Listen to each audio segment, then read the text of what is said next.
Olá, pessoal do meu canal.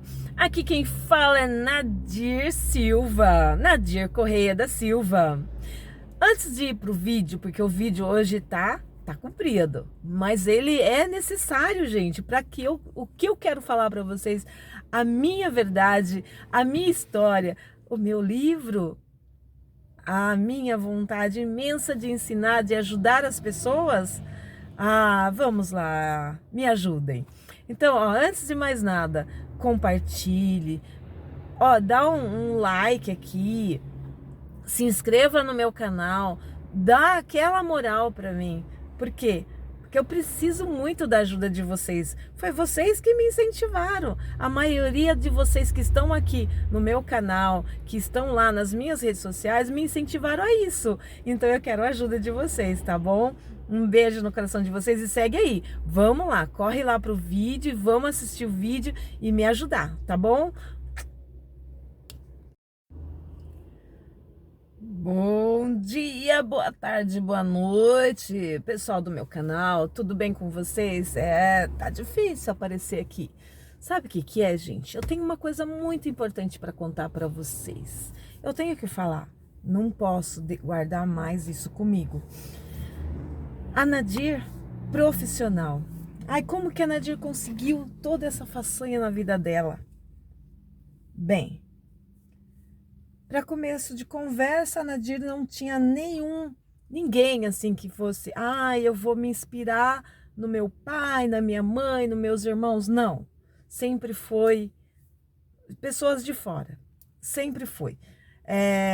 Eu trabalhava, eu devia ter lá meus 14, 15 anos, se eu não me engano, não tenho certeza, as idades me fogem. Eu trabalhava de arrancar cenoura lá em Piedade. A gente saía de madrugada, ia arrancar cenoura e a gente ia de caminhão, com caminhão. E muitas vezes eu ia aqui na gabine do caminhão e eu ficava o tempo inteiro olhando como que o motorista dirigia. Aquele caminhão pesado, eu achava estranho como que fazia aquilo. O caminhão estava pesado, ele engatava a primeira marcha, o caminhão saía chorando, né? Mas enfim, aquilo lá tudo me deixava intrigada e eu queria fazer igual. Eu tinha vontade de fazer igual. Aí, trabalhando com a minha mãe, meus irmãos na roça lá, eu ficava observando, beleza. Aí lá um dia, os patrões do meu pai e do meu patrão do meu pai e do meu vizinho chamou eu e o meu vizinho. A gente devia ter naquela época uns 12, 13, acho que uns 14 anos. E ele não deve ser, acho que se for um ano mais velho do que eu. Meu amigão, meu irmãozão, Nilson. Então a gente foi para São Paulo e eu viajei ali na boleia de um caminhão. Foi muito intenso, muito maravilhoso. Eu me lembro cada detalhe, ou muitos detalhes daquela época, que faz um tempinho. Aí veio esse foi o primeiro momento. Aí no segundo momento foi viajando para São Paulo. Depois de muito tempo, eu já devia ter meus 16 anos, e eu fui para casa da minha irmã em São Paulo. E a gente era eu e minha mãe, e nós estávamos no ônibus Cometa, que é de Sorocaba a São Paulo. Não sei por que Quedas d'Águas, de Sorocaba a São Paulo. Porque muitas vezes tinha a linha que era de Piedade, que era o Danúbio Azul, que fazia Piedade a São Paulo direto. Então esse era aqui o Cometa. E eu estava indo pela Castelo Branco. E na Castelo Branco, os motoristas do Cometa, um dava sinal de luz para o outro. Eu não sabia que o que estava dirigindo o ônibus que eu estava dando luz para o outro. Eu só vi o reflexo da luz do outro. quando ele dava o sinal de luz e o motorista onde eu estava levantava a mão e acenava para ele. Aquilo ficou na minha cabeça. Falei, nossa, um dia eu vou fazer isso. Um dia eu quero fazer esse sinal aí. E foi. Seguiu.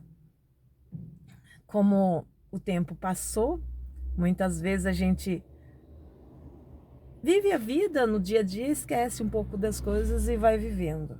Beleza. Quando chegou aos meus 19, eu já tinha acabado de completar 20 anos, eu conheci um rapaz pelo qual eu me apaixonei. Ai, que paixão maravilhosa. Mas não vem o caso agora, só vem o caso, a história profissional. Essa pessoa era motorista, ele trabalhava com caminhão, transporte de cenoura, né? Que ele ia buscar em Minas Gerais, trazia aqui para São Paulo, para Piedade no caso, e depois lavava e depois mandava para o Ceasa, né? Preparava a cenoura, tudo e levava para o Ceasa de São Paulo. É uma coisa muito doida, mas enfim, era maravilhoso. Eu estava ali, presente nessa situação toda. Então foi a minha paixão. E ele muito alegre, muito divertido. Para ele tudo era vida linda. Nossa, para ele era tudo. Enquanto que eu era uma menina séria, fechada, carrancuda, brava, leonina, pesada, sei lá. Então ele me ensinou essas duas coisas, que é ser mais alegre e ser caminhoneira. Foi ali que eu me apaixonei pela função, pela profissão de dirigir. Porque até ser caminhoneira demorou, mas a profissão dirigir veio muito rápido. Não foi tão rápido assim, mas naquele momento eu me apaixonei pela profissão. Aí eu só observava, né, tudo que eu... E a situação ficou difícil porque eu perdi ele, né? Deus levou, mas ele me deixou essa herança que foi a profissão e ser um pouquinho mais alegre, mais divertida, mais animada na vida. Ah, mas a de leão ser carrancuda quando é tipo estressada, nervosa, irritante, né? Normal, paciência. Essa é uma característica da leonina, dos de leão. Aí tô eu aqui em Sorocaba. Em Sorocaba. Meu primeiro momento foi trabalhar no spa. Primeiro momento de ser motorista, eu fui trabalhar num spa. Olha, sempre a gente vai trabalhar, vai fazer entrevista num lugar na parte da manhã. Quem quer emprego vai na parte da manhã. Eu já estava procurando um emprego, já fazia desde cedo, 6 horas da manhã eu já saía caminhando e indo procurar emprego. Eu estava há pouco tempo em Sorocaba. E eu fui no spa, porque eu vi no jornal, já era no final do dia, eu vi o jornal e vi o anúncio do spa, que precisava de uma auxiliar de rouparia, porém que precisava dirigir. E eu fui lá. Chegando lá, eu já consegui o teste, já fiz o teste, fui aprovada e comecei a trabalhar. Mas não era registro de motorista, e sim auxiliar de rouparia.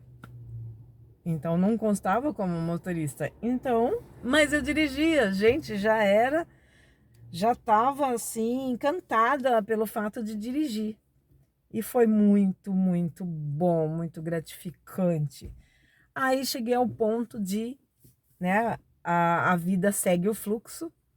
E hoje eu entendo os motivos pelos quais a gente passa por etapas. Muitas vezes a gente critica, condena, questiona, mas a gente não tem que questionar nada, a gente só tem que seguir o fluxo. E eu, mesmo assim, eu seguindo o fluxo, óbvio, né? A vida segue. Aí eu fui trabalhar em casa de família. Daí o patrão começou a deixar eu dirigir. Depois eu fui trabalhar na empresa, e aí dirigindo na empresa, sempre auxiliar disso, auxiliar daquilo, cozinheira, e nunca era como motorista. Até que um dia alguém me indicou para a concessionária Chevrolet de Sorocaba, Automec. Aí veio o primeiro registro, isso foi no ano de 2000. Aí veio o primeiro registro como motorista. Aí eu falei, nossa, agora, qual é a sua profissão? Motorista. Nossa, pra mim não tinha como não encher os olhos de alegria de ser a motorista.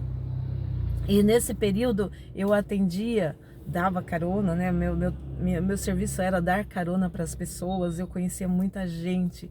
Eu conheci o pessoal que era da TCS, que era uma empresa antiga aqui de Sorocaba, que era do transporte urbano. E aí, muda a sua habilitação, você só tem categoria B, você precisa mudar. E aí então tá, aí tem custo, vai, faz o curso lá, transporte coletivo. E eu fiz o curso de transporte coletivo. E aí eu consegui a habilitação. Daí vem a demissão, aí depois vem a primeira entrevista para ser motorista. Não, aí vem os nãos. Não daqui, não dali. As justificativas, não tem justificativas. Você vai fazer um teste e você não passou? Não tem o que perguntar, não tem o que questionar. Mas às vezes a gente fica, né? Eu quero saber por quê. Enfim, até que chegou o sim, que foi na BBTT, Benfica. Na época era Águia Real, a Benfica, a BBTT. Lá trabalhei, lá foi... Eu costumo dizer que cada lugar que eu trabalhei foi curso técnico, curso universitário, faculdade, mestrado, doutorado. Então, se for para analisar a situação nua e crua, eu tenho a faculdade de motorista.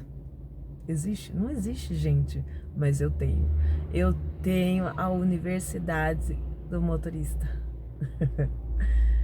Trabalhei como motorista de ônibus, motorista carro profissional, motorista de ônibus profissional, motorista de caminhão profissional, instrutora de autoescola, que é a instrução de trânsito profissional. E eu trabalho hoje em dia como aplicativo, motorista de aplicativo, que é profissional também. Hoje eu tenho MEI e trabalho como profissional do volante do aplicativo. Mas o que eu quero dizer para vocês é o seguinte: a minha história, ela tem que servir para alguma coisa. Hoje em dia, nos tempos de hoje, não é só você ter uma história. A internet, as redes sociais, algumas pessoas que eu sigo, que são famosas, não é do mesmo ramo que é o meu, mas elas, nas reflexões, essas pessoas me deixam claro: você tem tudo, vá e faça. Você tem como ajudar muitas pessoas, porque a mulherada que eu transporto no aplicativo, a maioria delas tem medo de dirigir.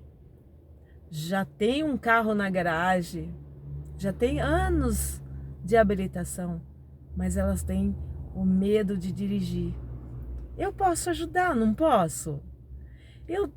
Eu sei que eu posso ajudar. No período que eu estava instruindo as pessoas a dirigir, eu trabalhei com PCD. São pessoas traumatizadas, são pessoas que utilizavam de medicamentos, tarja preta, que acaba destruindo com a mente. Não sou profissional da medicina, não, mas isso é comprovado, isso já não tem, nenhum médico pode só médico falar isso. A gente convive com pessoas, a gente percebe que tem medicamento que vai deixando a pessoa com a mente lerda. Então é preciso trabalhar muito com essas pessoas para que elas não percam a vida produtiva. Elas têm que entender que o raciocínio dela é mais lento, a memória dela é mais curta, mas ela tem condições sim. Então eu trabalhei bastante com pessoas assim, e hoje em dia eu posso dizer que é possível sim ensinar ou reaprender alguma coisa, ensinar algo de importante para aquela pessoa naquele momento. Então, eis que eu decidi. Lógico, eu fiz uma pesquisa primeiro, né? Eu passei quase de 2019, quando eu escrevi as minhas primeiras linhas, de 2019, nós estamos em 2023, eu já fiz uma pesquisa de opinião no carro. Eu escrever sobre a minha história e sobre a minha história ajudar muitas pessoas, muitas mulheres a vencer o medo. Porque você acha que cada setor que eu fui trabalhar, cada teste que eu tive que passar na minha vida, era eu e eu, Deus acima de tudo, e euzinha aqui no volante, fazendo testes em cima de teste. Eu tive 5 não, eu tive 5 sim, né? Ou mais um pouquinho. Mas eu tive milhões de não na vida. Isso é normal, é natural. Ah, mas não deveria ser. Mas como é que a gente ia conseguir viver com tantos sim na vida? Sim, sim, sim, sim, sim, sim. Então, esse vídeo é para você que acredita que tem uma história, que precisa muito ajudar alguém, que entende que a sua história pode ajudar alguém. Vamos lá, vamos botar no papel, vamos escrever. E essa é a ideia. Eu quero colocar no papel, eu quero colocar dicas para que você tenha um rendimento bom na hora que você vai tirar sua primeira habilitação. Esse primeiro momento é voltado para a primeira habilitação. Você precisa, eu quero que as pessoas olhem no livro e leiam lá algumas frases, algumas coisas e leve para o coração. E depois leve lá para a autoescola. Não, agora, questionar um instrutor na autoescola para que você aprenda, para que você possa entender um pouquinho mais da arte de dirigir, porque para mim é uma arte, para mim é mágico, é libertador. Olha, 33 anos de habilitação, 23 anos de profissão e sou apaixonada e eu ensino com maior prazer, porque a profissão de motorista para mim é tudo hoje. Então, com essa profissão, eu vou fazer já 56 anos de idade e eu posso estar limitada em algumas coisas. Não é pelo, vai você é nova. Sim, eu sou nova, mas eu comecei a trabalhar muito cedo também. Mas eu quero tudo que tá aqui, ó, antes que a minha memória de idosa vai... Deus que me perdoe falar assim, mas eu quero, tá tudo tão vivo aqui na minha mente, tá tudo tão vivo na minha memória, que eu quero pôr no papel. Eu quero ajudar mais pessoas. Eu quero escrever mais sobre as situações que eu vivi. O meu primeiro momento é a primeira habilitação, para que você tenha, para que você que está tirando a primeira habilitação, você que está aí no seu primeiro momento, tem muita gente, que as mulheres não tenham medo, que as mulheres corram atrás para que elas sejam privilegiadas na arte de dirigir, como eu sou. Então, esse momento para que eu possa ajudar vocês, mulheres maravilhosas, que eu possa ajudar, instruir vocês através do meu vídeo, através do meu livro, através do meu curso, através todo o material que eu possa colocar nas minhas redes sociais, que eles sejam assim de grande ajuda para que você possa dirigir. Muitas vezes o dirigir pode se tornar uma profissão. Muitas vezes na sua profissão que não seja nem de motorista, mas você precisa dirigir. Então, dirigir hoje em dia não é luxo, é necessidade. Você precisa levar uma criança para a escola, você precisa ir para o trabalho, você viaja a trabalho, então nem tudo é ser profissional do volante. Muito é uma utilidade. Você precisa ter a sua habilitação para que você possa trabalhar, correr atrás dos seus objetivos. Então fica aqui os meus agradecimentos pela paciência. Esse vídeo ficou um pouquinho mais longo, porém é um vídeo assim que eu tô falando, abrindo o coração e pedindo ajuda para vocês, gente, para que vocês divulguem, passe adiante essa minha ideia, para que passe para alguém que realmente precisa. Quem sabe a gente juntas não pode estar ajudando mais mulheres. Quanto mais mulheres serem ajudadas, melhor será para nós, para todos nós. Nossa mulherada precisa se unir para se ajudar. Um grandíssimo beijo no coração de todas vocês. Fiquem com Deus.